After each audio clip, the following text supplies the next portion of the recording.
Good evening student. हम लोग कुछ अंतर्राष्ट्रीय संस्थाओं के बारे में अध्ययन कर रहे थे। काफ़ी दिन के बाद से ये मैं क्लास वीडियो बना रहा हूँ। बीच में कुछ टेक्निकल प्रॉब्लम हो गया था, अभी सॉल्व नहीं हुआ, इसलिए आप लोग को ऐप्स पे ऑनलाइन क्लास नहीं मिल पा रही है।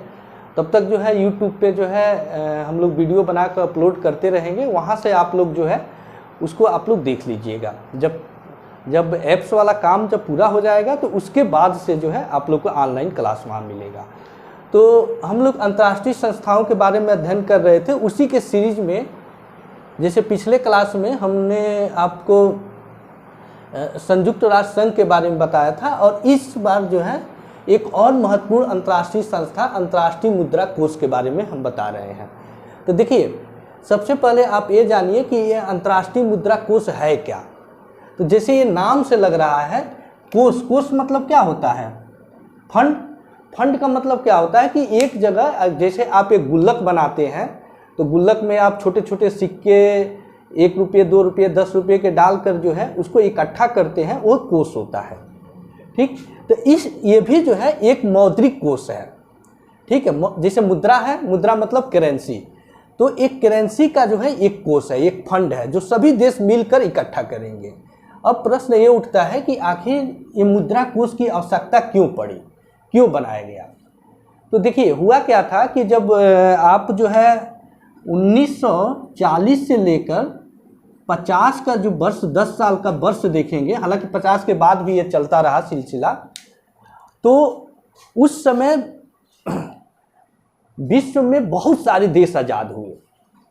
और उस समय मैंने पिछले क्लास में बताया ही था कि एक बहुत महत्वपूर्ण घटना घटी थी, एक द्वितीय विश्व युद्ध हुआ था। और उस विश्व युद्ध ने जो है जो ब्रिटेन और यूरोप, फ्रांस, जर्मनी या अन्य यूरोपीय कंपनी जो अपना कॉलोनी बनाए थे, अपना उपनिवेश बनाए थे, वो उपनिवेश उनसे छूटा था, और जहां वो छोड़े थे वो देश आज़ाद होते चले गए। उसी क्रम में भारत भी 47 में आज़ाद हुआ था, ये सब आप लोग को पता ही होगा। तो अब जो देश आज़ाद हुए तो वो प्रश्न ये उठा कि आखिर वो गुलाम क्यों हुए थे, क्यों जो है उन पे जो है उपनिवेशिक शक्तियां जो है उस पर हावी हुई थी। तो उसका सिर्फ एक रीजन था कि उनको आर्थिक रूप से तोड़ा गया था, और फिर जो है अपनी पात्रताएं थोप कर उनको गुलाम बनाया गया था। उसी को रोकने के लिए यूएन की स्थापना हुई। तो यूएन एक राजनीतिक संगठन है जो उस पर लगाम लगाता है, कोई देश किसी पे मनमानी न करे। उसी तरह आईएमएफ की भी स्थापना होती है, जो एक आर्थिक संगठन है, और जो आर्थिक रूप से अगर कोई देश किसी देश पे अगर अपना पात्रताएं थोपता है, अगर उसको उपनिवेशिक बनाता है या कॉलोनी बनाता है, तो उस पर एक कंट्रोल करता है। ठीक है, या अगर कोई देश बहुत गरीब हो जाता है तो आईएमएफ उसकी मदद करता है। ठीक, देखिए, गरीबी का ही जो है एक देश दूसरे देश का फायदा उठाते हैं। ठीक, अब देखिए इसकी स्थापना कब हुआ, आते हैं इस पे। सबसे पहले आते हैं स्थापना।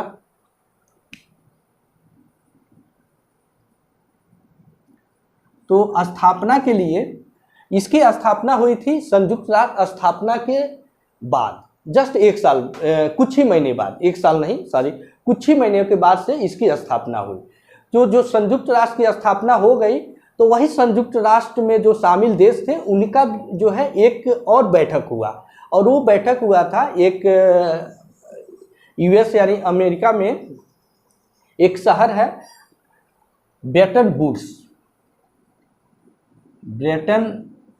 वुड्स एक शहर है, यहीं पर जो है बैठक हुआ और ब्रेटन वुड्स घोषणा पत्र जारी हुआ।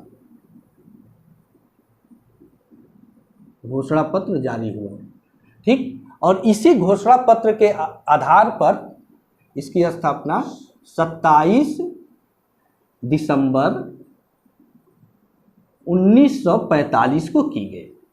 ठीक, तो आपको डेट याद रखना है आईएमएफ के लिए कि इसकी स्थापना कब हुआ। तो ब्रेटन वुड्स घोषणा पत्र के आधार पर, और किस दिन को हुआ, 27 दिसंबर 1945 को। यूएन की स्थापना कब हुआ था? 24 अक्टूबर 1945 को। उसके जस्ट 2 महीने बाद, आप मतलब हाँ 2 महीने बाद 2 महीने के बाद से, लगभग 2 महीने के बाद से 27 दिसंबर 1945 को IMF की स्थापना कर दी गई। फिर स्थापना किया गया, हालांकि एक डेट और याद रखिएगा, 1 मार्च 1946 से ये अपना कार्य प्रारंभ किया,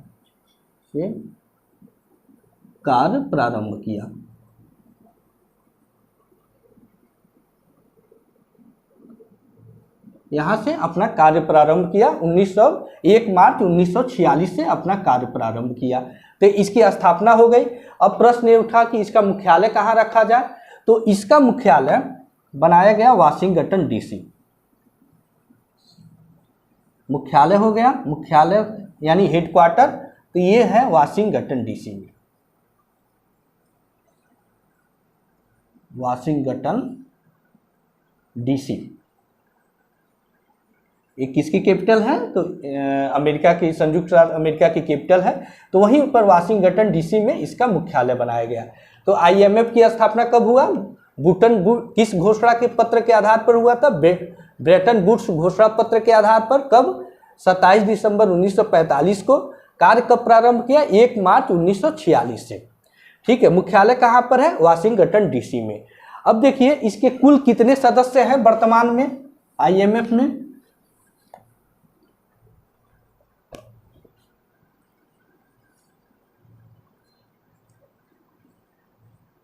देखिए कुल सदस्य, देखिए इसमें कुल सदस्य इस समय है 190 सदस्य हैं इसके। 100 मतलब सदस्य मतलब 190 देश इसमें शामिल है। ठीक, IMF में सबसे अंतिम देश था जो शामिल होने वाला, अंतिम देश सबसे लास्ट में जो शामिल हुआ, अंतिम देश वो था अंडोरा।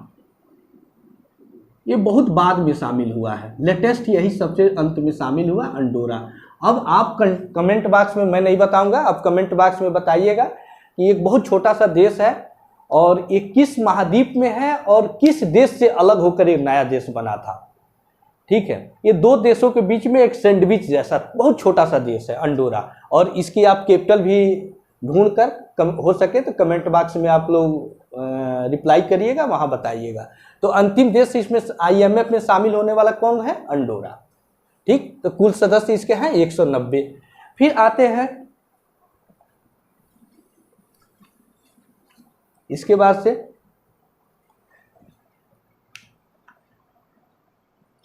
वर्तमान में निदेशक,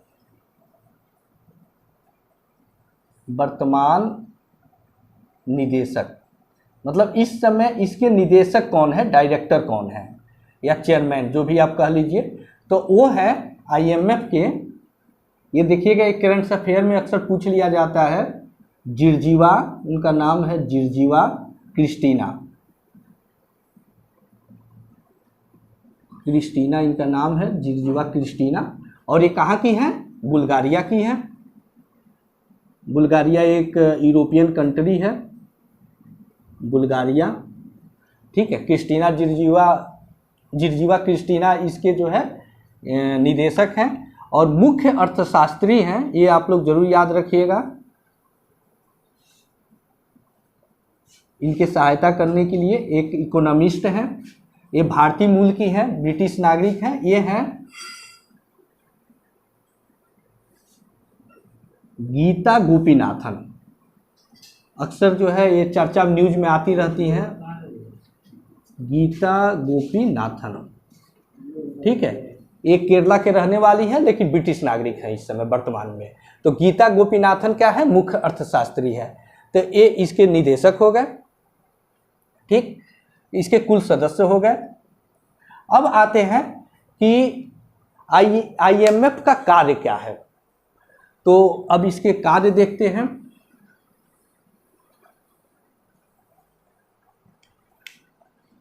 देखिए इसका कार्य क्या है,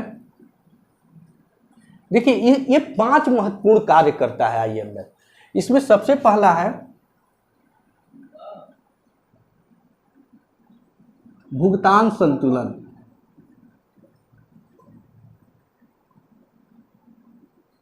भुगतान संतुलन को बनाए रखता है। देखिए भुगतान संतुलन क्या होता है कि जैसे मान लीजिए अगर दो देश हैं, अगर व्यापार कर रहे हो, मान लीजिए ए है बी है, अगर दोनों व्यापार कर रहे हो तो ऐसा ना हो कि इसका जो है अगर व्यापार हो रहा हो तो ये यहाँ पर 100 रुपये का सामान भेज रहा हो, यानी ये 100 रुपये का और बी से मात्र जो है 2 रुपये का सामान खरीद रहा हो, तो देखिए कितना असंतुलन है, कितने 98 रुपये का असंतुलन है। तो इसको न होने देना है क्योंकि हुआ क्या था कि इसके पहले इसी तरह करते करते बहुत सारे देश गुलाम बने थे, यानी जो मजबूत देश थे जिनकी आर्थिक स्थिति मजबूत थी वो अपना उपनिवेश बना लिए थे। तो इसको फिर नहीं दोहराना है और इसको जो है यही भुगतान संतुलन करना है, यानी इससे ये कहना है कि भाई तुम 100 रुपये का अगर सामान बी को दे रहे हो तो इससे कम से कम 50 रुपये का तो सामान खरीदो। लेकिन सही बात यह है कि आज के समय में ये होता नहीं है। वास्तविकता ये है कि चाइना और अमेरिका जैसे कंट्री, छोटे छोटे जो देश है, बांग्लादेश देश, ये म्यांमार, श्रीलंका, बहुत छोटे छोटे जो गरीब, चाहे अफ्रीकन कंट्री जो भी है, वहाँ पर पूरी तरह से जो है भुगतान संतुलन को तहस नहस कर दिए हैं।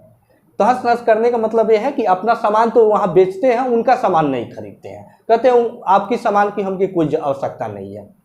ठीक है, तो इसको कम करने के लिए ये IMF कार्य करता है। तो पहला भुगतान संतुलन। दूसरा इसका कार्य है मौद्रिक सहयोग। मौद्रिक सहयोग, देखिए मौद्रिक सहयोग क्या होता है कि कभी कभी क्या होता है कि कोई देश है वो करेंसी के क्राइसिस से जूझने लगते हैं, उसके पास विदेशी मुद्रा नहीं होता है, ठीक है, या तो कोई विदेशी मुद्रा उसको प्रोवाइड ही नहीं कराना चाहता है, तो उस मतलब ऐसी स्थिति ना आए कि कोई करेंसी से अपना जूझ है। जैसे भारत भी इस समय क्या है कि इस समय करेंसी से जूझ रहा है, तो ये बात चल रही है इसमें RBI से कि अतिरिक्त नोट को छापा जाए। ठीक है, तो इस तरह की अगर परिस्थितियां आती है तो ये कुछ सहयोग कर देता है, IMF सहयोग कर देता है। फिर तीसरा है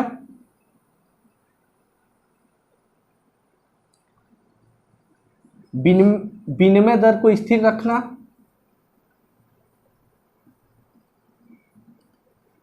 विनिमय दर की स्थिरता,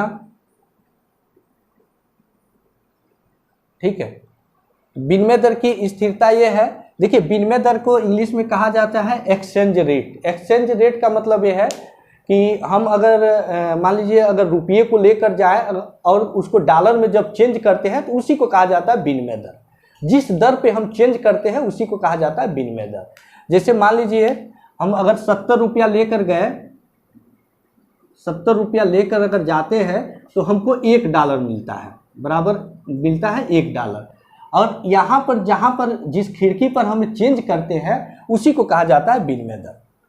ठीक, तो विनिमय दर की स्थिरता का मतलब ये है कि अगर मान लीजिए 70 रुपये का रेट है तो बहुत होगा तो 1 रुपया या 2 रुपया ऊपर नीचे होगा। कभी ऐसा ना कोई कंट्री करे, या मान लीजिए जहाँ डॉलर चलता है जैसे US डॉलर है, तो वो कह दे कि नहीं हम 70 रुपये पे $1 आपको नहीं देंगे, हम 100 रुपया लेकर आएंगे तब $1 देंगे, तब तो स्थिति गड़बड़ हो जाएगी। तो इसी को स्थिर रखना है, ये निगरानी करता है कि कोई देश इस तरह की मनमानी न करे, तो इसको स्थिर रखना। चौथा है व्यापार को संतुलित करना, व्यापार का संतुलन बनाए रखना। जैसे संतुलन बनाए रखना, जैसे मैंने बताया भुगतान संतुलन से मिलता जुलता है व्यापार का संतुलन। कहने का मतलब ये है कि सब देश अगर एक देश दूसरे देश से अगर सामान खरीदता है तो बेचता है, तो ये जरूरी है कि उससे कुछ सामान वो खरीदे भी, जिससे ये संतुलन बना रहे। ठीक, तो ये सब जो है इसके कुछ महत्वपूर्ण कार्य होते हैं अंतर्राष्ट्रीय मुद्रा कोष के। अब आते हैं कि अंतर्राष्ट्रीय मुद्रा कोष में भुगतान कैसे किया जाता है। ठीक है, देखिए अंतर्राष्ट्रीय मुद्रा कोष जो है कुछ देशों में जो है भुगतान संतुलन का भी काम करती है। तो वो भुगतान संतुलन का कार्य किस तरह से किया जाता है, देखिए कैसे किया जाता है। तो ये किया जाता है यानी लेन देन का इसका कार्य होता है, लेन का कार्य ये होता है एसडीआर में,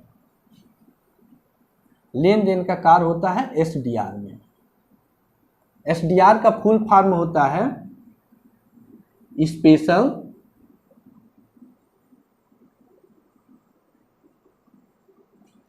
ड्रा, मैं यहां लिख दे रहा हूं,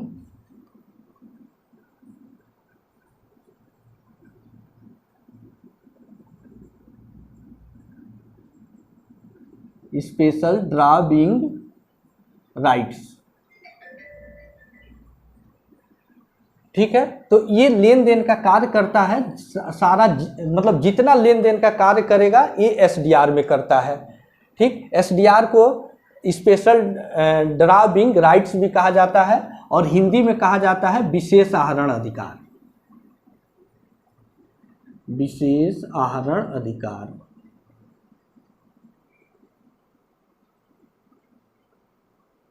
विशेष आहरण अधिकार भी इसको कहा जाता है। अब देखिए एसडीआर होता क्या है, देखिए एसडीआर में किस तरह होता क्या है और किस तरह से लेन देन होता है। देखिए एसडीआर में लेन देन होता है ना, तो अगर किसी को कोई पैसा रुपया देना है तो उसको देने के लिए उसको कैश नहीं दिया जाता है, सिर्फ कागज पे कार्रवाई की जाती है। कागज पे कार्रवाई का मतलब ये है कि जैसे मान लीजिए ये कोई कंट्री है, ये बी कंट्री है कोई, और ये दोनों सदस्य हैं किसके, आईएमएफ के। ठीक, और दोनों सदस्य आईएमएफ के हैं और ये ने जो है बी को जो है, ये ने बी को 100 अरब डॉलर का या जो भी करेंसी हो 100 अरब डॉलर का इसने जो है बी को लोन दे रखा है। ठीक, और दोनों सदस्य किसके हैं, आईएमएफ के हैं। ठीक, इसको लोन दे रखा है। अभी मैं बताऊंगा कि इस कोर्स में पैसा कैसे आता है, तो और अच्छे से इसको समझ में आ जाएगा आप लोग को। तो ये 100 अरब डॉलर का बी को लोन दे रखा है और दोनों सदस्य आईएमएफ के, और ये बी जो है ये बी से डिमांड कर रहा है कि भाई मेरा पैसा चुकता कर दो। बी के पास पैसे नहीं है।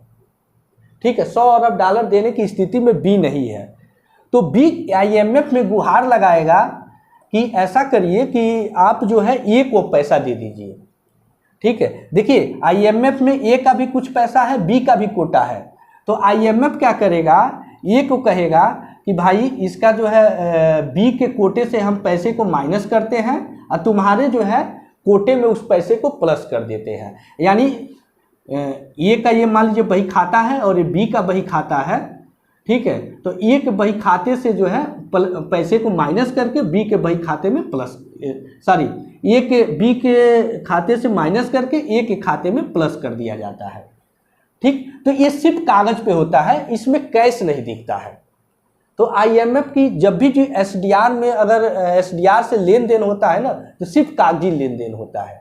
इसीलिए देश अब कंट्री बहुत चालाक हो गई है, एसडीआर का लेन देन से अब बच रही है।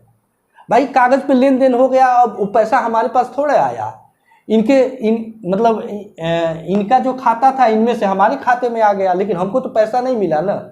हमको तो पैसा मिलता जब कैश में मिलता तब हमारा कुछ काम होता। तो इस तरह से एसडीआर काम करता है। अब देखिए, अब एक और प्रश्न यहाँ बनता है आप लोग को कि ये एसडीआर में बनता कैसे है। तो एसडीआर का देखिए एक बास्केट होता है, इसको कहा जाता है एसडीआर का बास्केट। इसके बास्केट में 5 देशों की मुद्रा शामिल होती है। जो एसडीआर का बास्केट है, एसडीआर बास्केट, तो इसमें 5 देशों की मुद्रा को शामिल किया जाता है। 5 देश की मुद्रा में उसमें पैसे रखे जाते हैं। वो है सबसे पहले यूएस डॉलर, यूएस डॉलर है। फिर यूएस डॉलर के बाद से ये कहाँ की मुद्रा है, यूएस डॉलर है तो अमेरिका की। फिर मार्क एक मुद्रा है, मार्क कहाँ की है, जर्मनी की है। फिर मार्क के बाद से येन है, एक मुद्रा है येन, येन कहाँ की, जापान की। फिर फ्रैंक, फ्रैंक की कहाँ की मुद्रा है, फ्रांस की। और पाउंड स्टार्लिंग कहाँ की मुद्रा है, ब्रिटेन की स्टार्लिंग। ठीक है। तो 5 देशों की मुद्राओं में उसमें एसडीआर में पैसे रखे जाते हैं। और ये आईएमएफ का जो कोष है ना, जो फंड है, वो यही एसडीआर है। ठीक, तो आप लोग को एसडीआर समझ में आ गया। जैसे भारत को अगर उसमें अपने एसडीआर में पैसा जमा करना होगा, उस कोष में जमा करना होगा, तो भारत रुपया ले जाकर नहीं जमा करेगा, वो रुपये को ले जाएगा और ये 5 देश के किसी भी मुद्रा में, इस 5 में किसी में एक में कन्वर्ट करा लेगा और ले जाकर जमा कर देगा। इसके अलावा इसमें अगर कोई देश इसमें जमा करना चाहे तो अपना सोना भी जमा कर सकता है। ठीक, और आईएमएफ में जो 190 कंट्री हैं, ये सभी 190 कंट्री अपना पैसा जमा करते हैं, यानी एसडीआर को वहाँ पर रखते हैं और उसी के हिसाब से उनका कोटा निर्धारित होता है। तो इस समय सबसे ज़्यादा जो कोटा है एसडीआर में, सबसे ज़्यादा कोटा है वो है अमेरिका का। अमेरिका का सबसे ज़्यादा कोटा है, लगभग जो है 19% पूरे एसडीआर का अमेरिका के पास है। फिर दूसरे नंबर पे जापान है, तीसरे पर जर्मनी है, 11वें स्थान पर भारत का स्थान 11वां है। इसके कोटे के मामले में भारत 11वें स्थान पर है, 11वां है। और भारत का कुल कोटा है आईएमएफ में, यानी आईएमएफ का, जैसे आईएमएफ का जो कोष है ना, यही एसडीआर है। तो कुल कोटा है 2.44%।